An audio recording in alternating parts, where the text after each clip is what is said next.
जी हाँ, आप देख रहे रोहिलॉगी बाय रोहित कुमार और आज है 29 ऑफ अप्रैल और बज रहे हैं सुबह के 5। तो आज आंसर ऑफ द डे सबसे पहले देखेंगे। और पिछले एपिसोड में जो मैंने क्वेश्चन पूछा था वो ये था कि moisture specification for the wheat procurement is कितना percent and it is demanded to increase कितना परसेंट। तो ये 12% है और इसका डिमांड किया गया है 18% तक करने का। तो इसका सबसे पहले आंसर दिया था आकांक्षा ने। और चलते हैं आज के पहले क्वेश्चन की ओर। And the first question is how many principal या main agricultural markets are available in India. देखिए रिसेंटली न्यूज़ में इसलिए है क्योंकि आपको पता होगा कि एग्रीकल्चर के जो भी कमोडिटीज़ हैं वो एसेंशियल कमोडिटीज़ में आते हैं और इन सब एग्रीकल्चरल मार्केट्स को खोलने का ऑर्डर किया गया है। तो आपको ये बताना है कि अभी ऑलमोस्ट कितने मेन एग्रीकल्चरल मार्केट्स हैं इंडिया में अवेलेबल। चलिए इसका सही आंसर होगा ऑप्शन ए, दैट इज 2587। ये बाद में चेंज भी कर सकता है बट एट प्रेजेंट यही है। Coming to the next question and the second question is recently Mysore based CSIR unit and CFTRI has made available high protein biscuits to the COVID-19 patients undergoing treatment at AIIMS Delhi. दो statement दिए हुए हैं और सबसे पहले पहला स्टेटमेंट पढ़ते हैं। The biscuit contains 14% protein and the second statement usual biscuits contain around 8 to 9% protein. और कमेंट सेक्शन में आप ये बताइए कि CFTRI का फुल फॉर्म क्या है और ये कहाँ पे लोकेटेड है।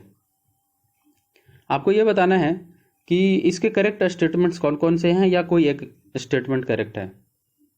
चलिए इसका दोनों स्टेटमेंट सही है तो ऑप्शन सी हो जाएगा, दैट इज ऑल। इसमें 14% प्रोटीन है और यूजुअल बिस्किट जो होते हैं वो 8 से 9% प्रोटीन कंटेन करते हैं। चलिए चलते हैं नेक्स्ट क्वेश्चन की ओर और आज का तीसरा क्वेश्चन है world day for safety and health at work is globally observed on. किस डेट को ऑब्जर्व किया जाता है।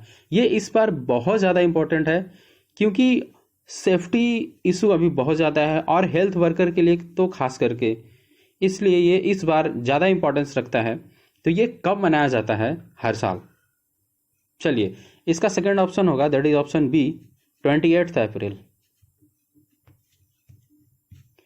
Coming to the next question and the fourth question is which of the following statements is are correct about biochemical oxygen demand. Statement first, a higher BOD level means that more oxygen is needed.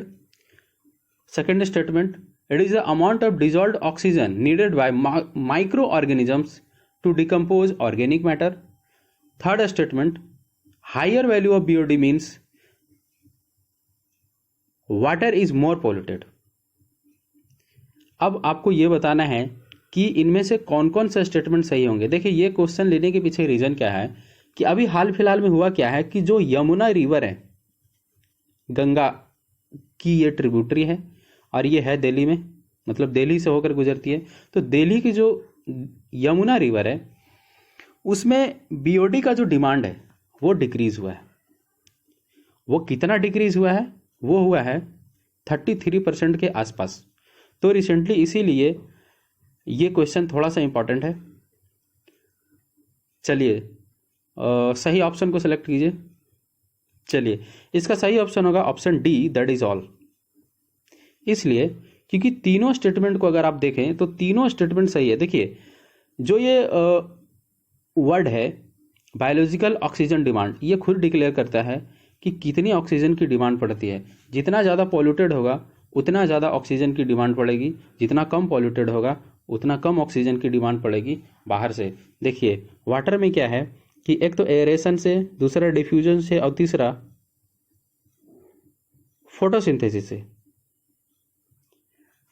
Water में oxygen का availability बढ़ जाता है और micro organisms को उससे ज़्यादा मिल पाता है। जितना ज़्यादा पॉल्यूटेड होगा उतना कम ऑक्सीजन उसको मिल पाएगा। तो ये तीनों ही स्टेटमेंट सही हैं। ये स्टेटमेंट बहुत ध्यान से पढ़ने योग्य थे। Coming to the next question and the last question for today. Recently union minister of agriculture and farmers welfare held video conference with state rural development ministers. During the meet, the minister shares plan to Government of India to boost rural development scheme. The following schemes are to be boosted. हाल ही में हमारे agriculture minister Narendra Singh Tomar ने एक video conference किया था state के जितने भी rural development ministers हैं उनके साथ, और उनसे ये डिस्कस किया कि कौन कौन से स्कीम हैं जिनको बूस्टअप करने की ज़रूरत है। आपको ये बताना है कि कौन कौन से ऐसे स्कीम हैं। तीनों स्कीम को मैं देकर रखा हूँ यहाँ पर, इसमें से ये सेलेक्ट करना है कि कौन सही है कौन गलत है। पहला है मनरेगा, दूसरा है PMGSY दैट इज प्रधानमंत्री ग्राम सड़क योजना, तीसरा है नेशनल रूरल लाइवलीहुड मिशन। आप कमेंट सेक्शन में ये भी बताइए कि ये सब कब लॉन्च किया गया था। मैं इसको बता देता हूँ, NRLM ये 2011 में आया था। बाकी आप कमेंट सेक्शन में बताइए। चलिए, इसका सही आंसर होगा option D that is all. ये तीनों को बूस्टअप करने की बात की गई है।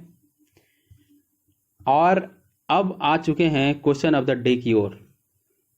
ये थोड़ा सा नीचे हो गया है। ये क्वेश्चन आपको लग रहा होगा कि ये कहाँ से एग्रीकल्चर का है, तो ये बिल्कुल एग्रीकल्चर का है क्योंकि ये एक्सटेंशन से रिलेटेड है। और एक्सटेंशन जो है एग्रीकल्चर एक्सटेंशन, ये एग्रीकल्चर का ही पार्ट है।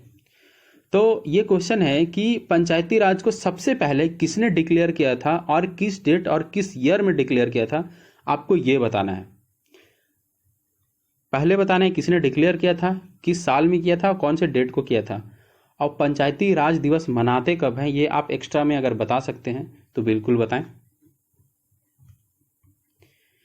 चलिए, ये था आज का पूरा क्वेश्चन और मैं आशा करता हूं आपको वीडियो अच्छा लग रहा होगा। अब प्लीज चैनल को सब्सक्राइब करें अगर आप एग्रीकल्चर से रिलेटेड करंट अफेयर्स को अपडेट करना चाहते हैं।